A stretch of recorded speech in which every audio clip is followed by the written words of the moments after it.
These are Nebraska corn farmers. They work in acres, not hours, harvesting the energy and climate solutions the world needs.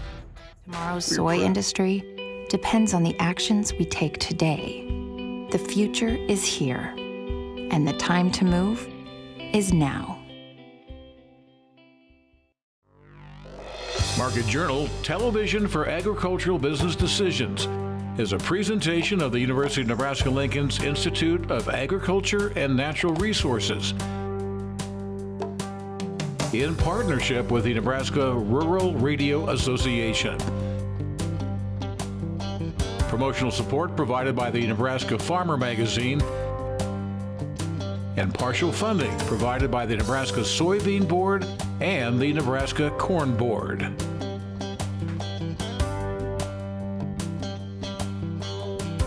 Well, hi everyone, I'm Bryce Duskett, and thank you for joining us today on Market Journal. As you can see behind us, we're out and about again this week, and we've got a full show lined up for you.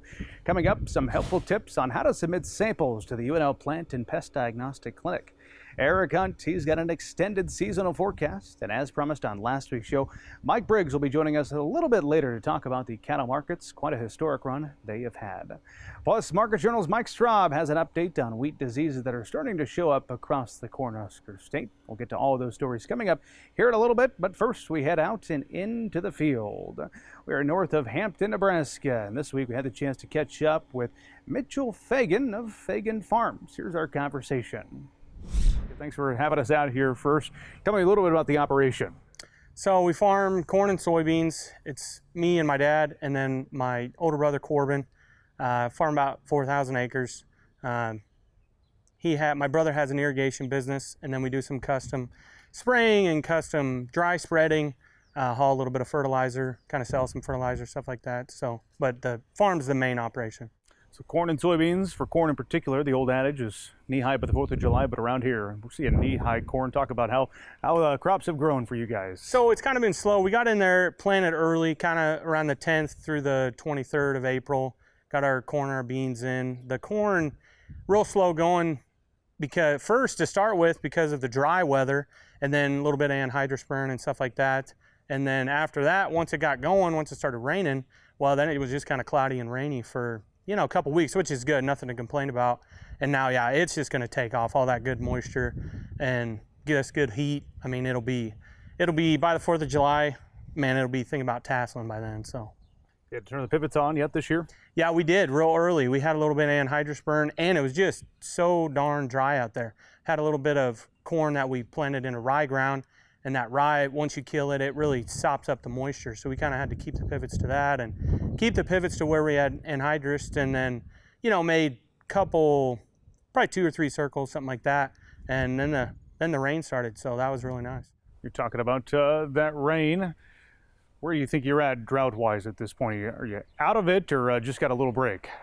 I don't know. I would say we're getting out of it. I mean, I think my wife had it wrote down, we've had probably 5 inches of rain since kind of sometime in May it started, about the 10th of May or something like that. It kind of started. So we've had 5 inches. I mean, we're not looking at any drought conditions right now. I think even the dry land acres that we have, they're really looking good and coming right along, But if it stays 90 and hot for 2-3 weeks without any rain, we'll be right back in it. So it's one of those things. With every new growing season, a lot of different opportunities to try new things. People want you to try new things, in particular to the different companies out there. Do you guys subscribe to anything new this year for 2025? I would say we've used a few different things. We tried a couple different starter fertilizers on our corn. We're actually going away from something in our beans.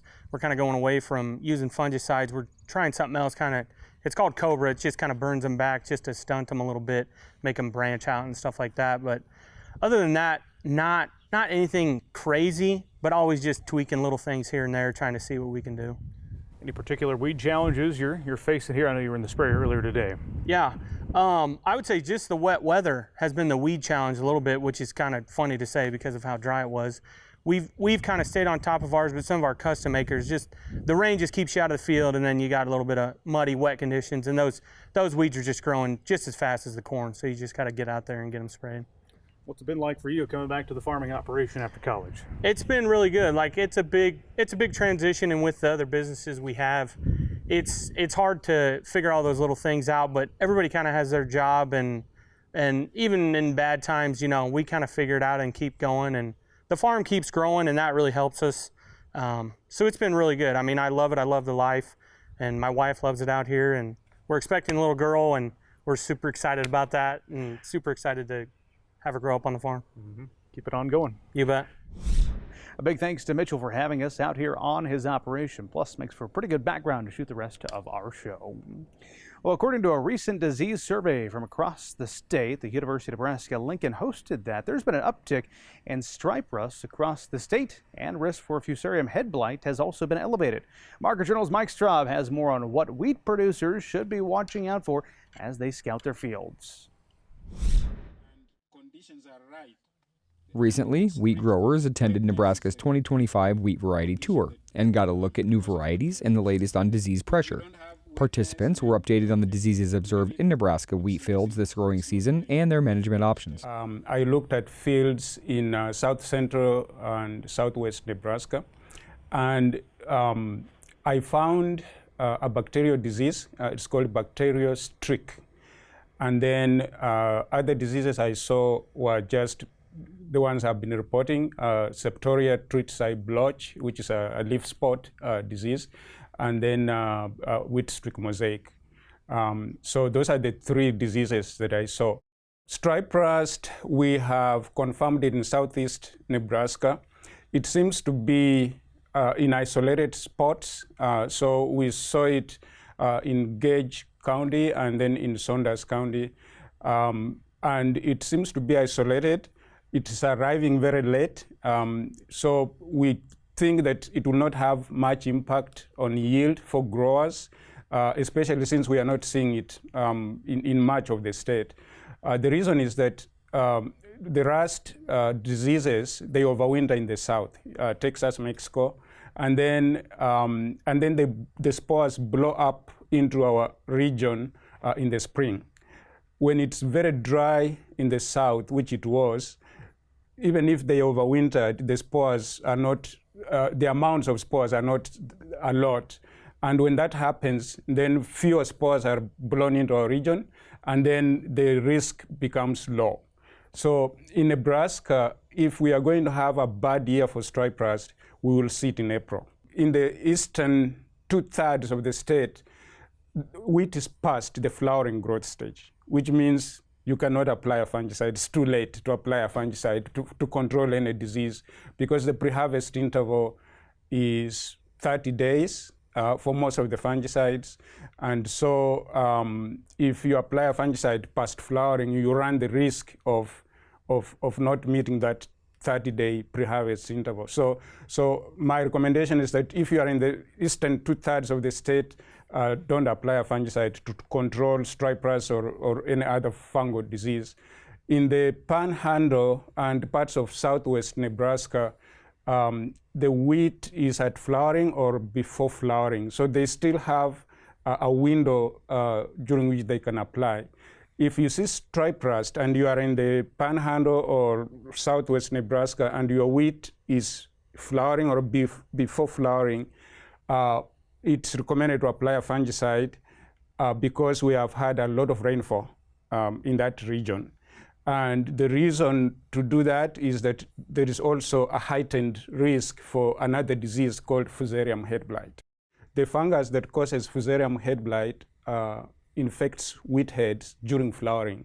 So once those florets are off of the head, then the risk for infection is low. In the Panhandle, however, we have had a lot of rain before and during flowering, and that is a high risk, especially if there is a serious residue on the ground. Corn residue, millet residue, sorghum residue. That residue, that's where the fungus that causes Fusarium Head Blight survives. So if you have zero residue on the surface of the soil, you have warm weather, and you have heavy continuous rainfall before and during flowering, those are conditions that are perfect for Fusarium Head Blight. Given the conditions that just happened, I would recommend to apply a fungicide to control Fusarium head blight. However, if you have an uneven stand, the wheat stand is not uniform and the yield potential looks low, it may not be profitable to apply a fungicide to control Fusarium head blight. So you have to consider the economics before you decide to apply a fungicide. But if you have a nice field with the high yield potential, or if it's an irrigated field, along with the rain, I would recommend to apply a fungicide that controls Fusarium head blight. Depending on what part of Nebraska you call home, wheat disease is showing up. Although severity may differ depending on location, it's recommended to keep an eye on the crops to determine if you have an issue and whether management practices are an option. Attending the next wheat variety tour might be an excellent resource for the latest wheat disease information. Thanks for that information, Mike. Now, just last week, I was following a custom harvest crew as they were traveling south of Valentine. That was a crew from North Dakota. Something tells me with the harvest right around the corner for wheat producers, they'll be back here in the Cornhusker State sooner rather than later. Well, before we get to our market discussion this week, here's a look at what's been driving the cattle markets. Live cattle futures are still holding a significant discount to cash, which either needs to narrow or cash will have to come down perhaps. Box beef is trending higher at the midweek, and on the feeder side, continue to see those new contract highs roll in. So what does this all mean moving forward? Well, we got the thoughts of Mike Briggs this week at his feed yard near Seward. Here's our discussion. All right, rolling here. Mike, you good? Yep. Oh, that's Mike? With Mike. Okay, all right. All right, here we go in 3, 2, and 1. Mike, good to see you. Thanks for having us back here at your feed yard. You bet, thank you. Well, record cattle prices kind of persist right now. The big question out there is, when is the tipping point? You bring your crystal ball to be able to answer that? I don't even want any part of that question, but like I said to you earlier, if you're in the cattle business right now and you're not happy, you better just stop, because this is as good as it's ever been and ever going to get, probably. The problem is, you know, all year, and I would argue constantly with people, oh, it's going to be just like 2015. No, it's not. We weren't coming out of a drought. We didn't have a giant corn crop like we did in 2014. 2014, the drought ended, everybody kept heifers. That's not going on. I don't even know that the drought's over. Yeah, we've had a lot of rain, but you know, here, we had a lot of little rains that added up to maybe 2 inches. Yeah. That's not going to last very long, especially as dry as it's been, but things look great now. I don't see a lot of retention in heifers going on because they're too high priced. Guys like to keep cheap heifers, not expensive heifers. But I also had a rancher point out to me, well, you know how much a bred cow is? And I'm like, yeah. Well, the heifer's still half. Well, okay. So maybe there's some of that going on, and there's been I don't ever want to say enough, but there's been some rain out west. Maybe there's some of that going on, but the supply is the supply, and it's not going to change. It's just going to keep getting smaller. And until the consumer says, I'm done, it's too high, I don't think it stops. We've been talking about the consumer for well over a year now. Yes. I won't ask you about that this time because nobody can predict the consumer, right? But cash prices, that's been the story of a long time at this point. Another big week as you and I are visiting here on a Wednesday last week, big week for cash. The question that I want to ask you is, how long could the packer afford to keep paying these prices? He can't, and he's doing everything he can to slow down the kill because the beef is not moving at the same pace that the cash price is. I mean, we've been in the last 3 weeks. I don't keep a diary, but I think we're up like almost $20 in 3 weeks. It's just unbelievable. Well, we're up more than that because 2 weeks ago we went up 12 from the previous week, and the next week we went up another 10 in the beef. Excuse me, not live price, but in the beef price. But the beef in the store is not keeping up, so that hurts the packer the most. Probably getting in the retailer's pocket a little bit, but probably not very much because demand's still hanging in there. But the packer's trying to slow down kills, extend the supply. I don't think it's too many days before you're going to see beef in the case that says product of Australia, which we've never seen before, but it's coming because we just don't have enough. Yeah, fair point. All right. I want to talk to you this week about the difference between cash price and futures price. Yes. Which one has to give, or do they have to give it all? I'm talking about cash being higher than the futures price. It's always better if cash leads the board because that's the real world, what's going on. That's your demand. If you're a hedger, you like that because now you're getting the difference. Eventually they'll converge. Hopefully it's not on the way down. but eventually they'll converge. It makes it really difficult to buy replacements because if the deferred is such a discount to the current. But it's so much better situation than if it's the other way, because the other way we almost always have train wrecks where the deferred's high and people are buying cattle and, oh, it's going to go up there. Maybe not. So this is a really good situation. Now it's really frustrating if you want to lay off risk because, okay, we are roughly, what are we, $25 over the board right now? Roughly, didn't look at it today, roughly $25 over the board. So if you're trying to buy feeder cattle against a discounted board, are you gonna take that basis today and add it to that to make those cattle work? I wouldn't do that because the only way to protect basis is to contract with the packer, and the packer's not giving that basis. The packer's gonna give his little middling basis. So it's really hard to protect yourself from basis. Even if you're a hedger, there's no protection from basis other than contracting with the packer, and he's not paying 20 over. So that's really difficult. Eventually will converge, and that's probably when it's over. Well, it's not surprising news. Cow-calf producers continue to have a good year. How are margins though in the feedlot? Margins in the feedlot are excellent right now. I mean, all-time records. Never seen anything like this. It's really fun. We all needed it. You know, COVID was pretty abusive to most of us. Well, really the whole cattle industry, and we haven't really ever made all of that back. Now we're going to get back to square on that deal, but it's really good. It's really good for the rancher. He's needed it all these years of drought. He's needed it. So finally the producer's getting his. I will say that.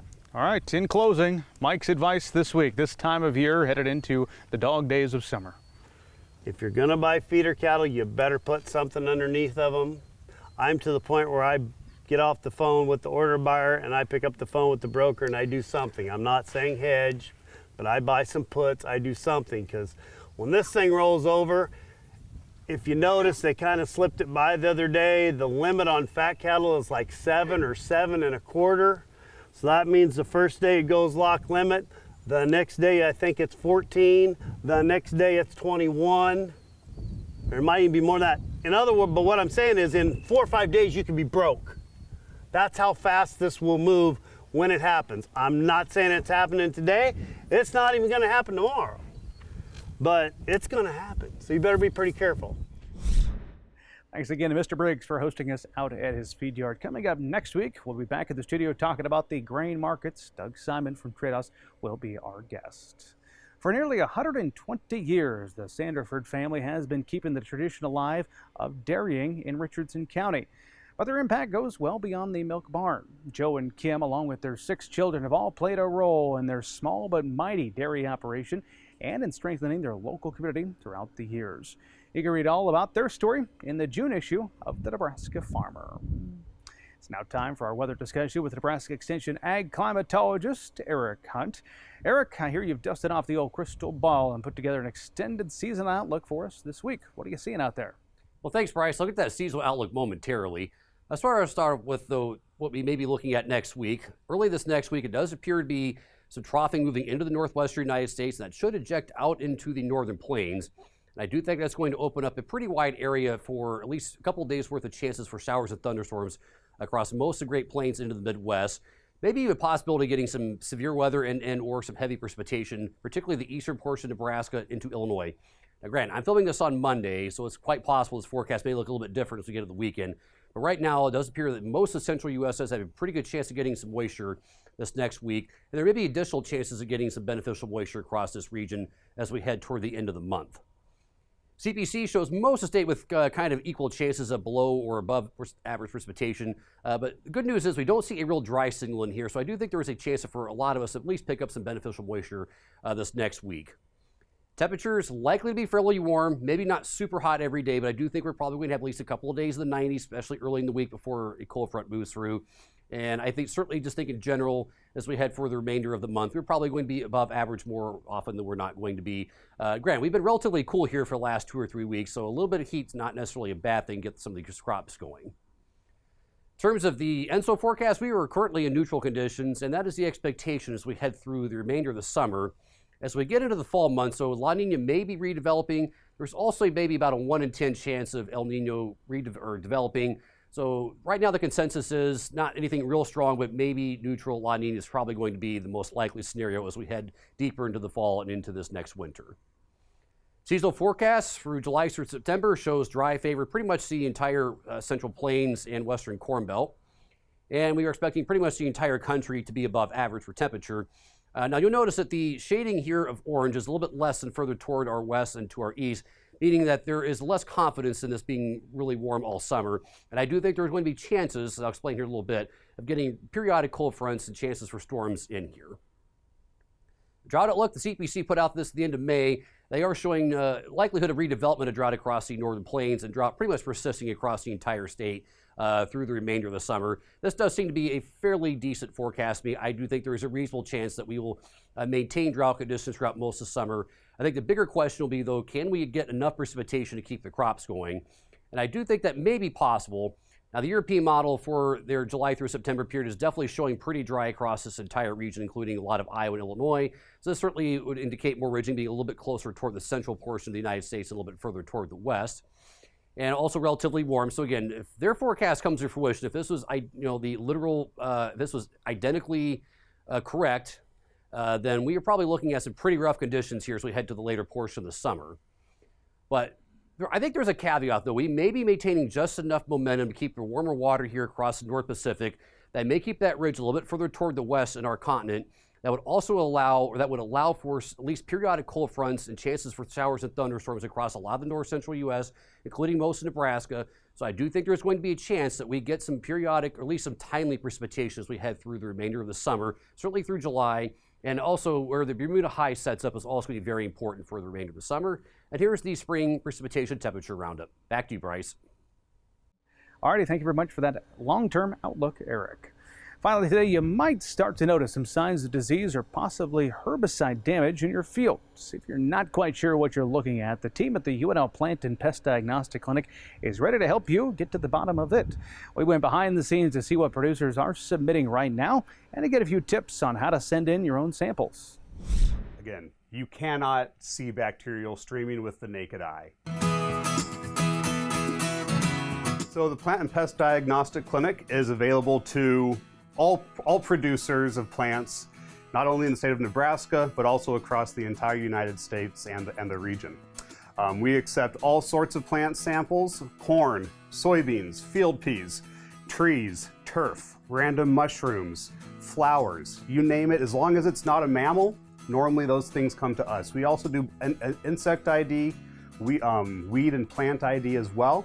And in addition to providing that identification, we also try to provide as accurate and up-to-date management recommendations as we can. So right now it's really just planting is done. Pretty much everything is up and emerged. And so right now it's a lot of seedling diseases that we're starting to see. We have had some pretty wet and cooler temperatures, meaning that we should expect some of those oomycete pathogens such as Pythium and Phytophthora to maybe be a little bit more active this time of year, especially because of those conditions. The other thing that I've been seeing a lot of has been we have been seeing a fair amount of herbicide injury as well. Planting was really rushed this year. There's only so many hours in the day, and there has been a little bit of injury that we have been identifying on a few soybeans especially.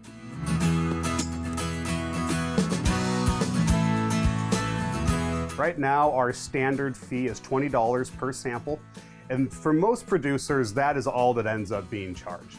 If there is additional testing that needs to be done, maybe some virus testing, or it's something that we really don't see very often, then there may be additional fees associated with that. But for the most part, that $20 fee tends to cover it all.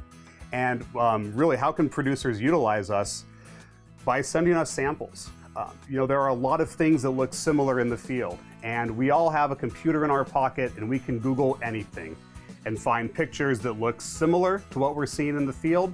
But until you really get something underneath the microscope, it can be really difficult to tell, is this bacterial? Is this fungal? If it is fungal, which fungus is it? Because again, not knowing what pathogen you're actually attacking or trying to control, you're going to have a really hard time selecting the right chemistries to control that. our turnaround time, it's very dependent on the time of year. Right now, it's not, we're not having a ton of samples come in, but the samples that are coming in, again, a lot of those seedling diseases, they require us to actually culture that pathogen out to get it to grow onto a plate like we have here. And sometimes that can take upwards of 5 to 6 days. And so most samples we have turned around within 4 to 5 business days, but on occasion, it will take longer than that. So one of the best things is to make sure that you have a Ziploc bag or some sort of plastic sealable bag. We do not want our samples to dry out. So please don't send in a sample like you would for a tissue analysis. We really don't want them in a paper bag that will dry out, because in the 3 to 4 days that it may take for that sample to go through the mail to get to me, it can change quite a bit in that time. If you keep it in a plastic bag with a dry paper towel, or if you don't have a paper towel, even just a clean piece of newspaper or any paper really, to put in there to help absorb any of that moisture really helps. Other thing that is really bad to do, you collect this sample, you throw it in your truck, and then you forget about it in the cab for a couple of days.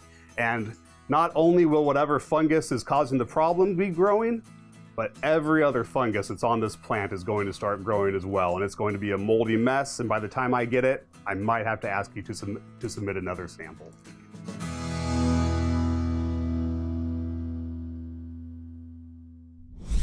Now, if you do have some questions about what you're seeing out in the field, don't wait. Reach out to the UNL Plant and Pest Diagnostic Clinic and send those samples in as soon as possible to get an accurate answer of what's happening. Well, that is going to do it for this week's broadcast. If you did miss one of our stories, we want to let you know that you can subscribe to Market Journal on YouTube. And while you're there, give us a follow and jump in to the social media conversation. Hope to see you back here next time. But until then, I'm Bryce Duskett, wishing you a safe and productive week. Join Market Journal online at marketjournal.unl.edu. You can also follow us on Twitter, Instagram, and Facebook. Promotional support is provided by the Nebraska Farmer Magazine. Market Journal is produced by the University of Nebraska-Lincoln's Institute of Agriculture and Natural Resources.